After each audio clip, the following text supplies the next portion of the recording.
So, hello po sa inyo. For today's video po ay meron na naman po akong i-recommend sa inyong new legit earning app. So, dahil free yung app na yun, hindi po talaga maiiwasan yung ads niya at yung mga task.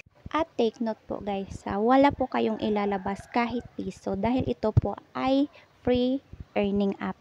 Ang gagawin nyo po ay maglalaro lang at manonood ng ads. At good news guys, no need na po siya ng invite para po makapag-withdraw kayo. So, hindi na nga tayo magtatagal dahil ituturo ko na sa inyo kung paano maglaro gamit yung app na yun. So, first step, punta po tayo ng Play Store at search natin yung Poppy Cash. Then, install natin.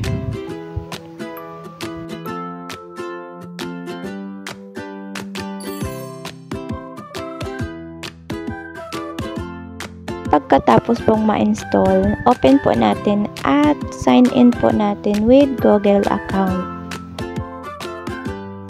So, ayan. So, ganito pala yung home niya. At meron silang pa-welcome reward na 5,000 points sa mga bago. At syempre, i-click natin yan. Sayang naman. At ayan, as you can see, marami po silang task. The more na maraming task, the more din na makakaipon ka ng mas maraming points. Sundin mo lang yung task nila at makakaipon ka ng points na pwede mo ma-redeem into cash. Katulad nito, so ang nakalagay dyan ay open app and make a registration. Use the app for at least 5 minutes. So dapat masunod mo yon para po makuha mo yung points na binibigay nila sa app na yon. Meron pa po silang ways para po kumita ng points. At click natin yung Play and Earn. Ayan. Accept, activate now.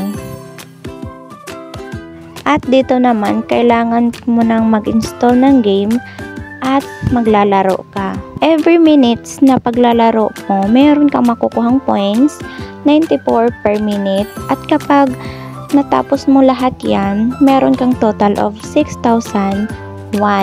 At ayan, marami kang pagpipilian na games dyan. So, dito naman tayo sa pagbabay ng invitation code. Dito po, kailangan mo po talaga mag-bind ng invitation code para meron kang makuhang extra points. Sa pagkakaalam ko po dito, 5,000 points po yung binibigay nila. Pwede nyo naman po ilagay yung invitation code ko dyan sa inyo para may makuha kayong 5,000 points. So, ayan, kung anong nakalagay dyan, sundin nyo lang po. At confirm na natin. At i-refresh lang natin.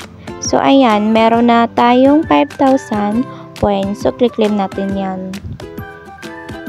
So, yung nakalutang na mga pops, need mo yung i-claim para dumagdag yung points sa balance mo. Dito naman sa payment method nila, marami po silang pagpipilian. Pwede ka pong mag-withdraw through GCash, PayPal, Dana, TrueMoney, Pagbank, EasyPaisa, USDT. Pero mas recommended ko po sa inyo yung GCash dahil kapag PayPal, meron po silang transaction fee na babayaran nyo. So, ayan, kung gusto niyo naman po mag-install, meron po akong link sa bio ng TikTok ko. Click nyo lang po yon at message me kapag meron po kayong tanong. Message nyo po ako sa FB dahil hindi ko po kayo marireplyan dyan sa message request ng TikTok ko dahil matatabunan lang yung message nyo. Ang dami na kasi kaya doon kayo sa messenger mag-message sa akin or mag-comment kayo. Yun lang, thank you!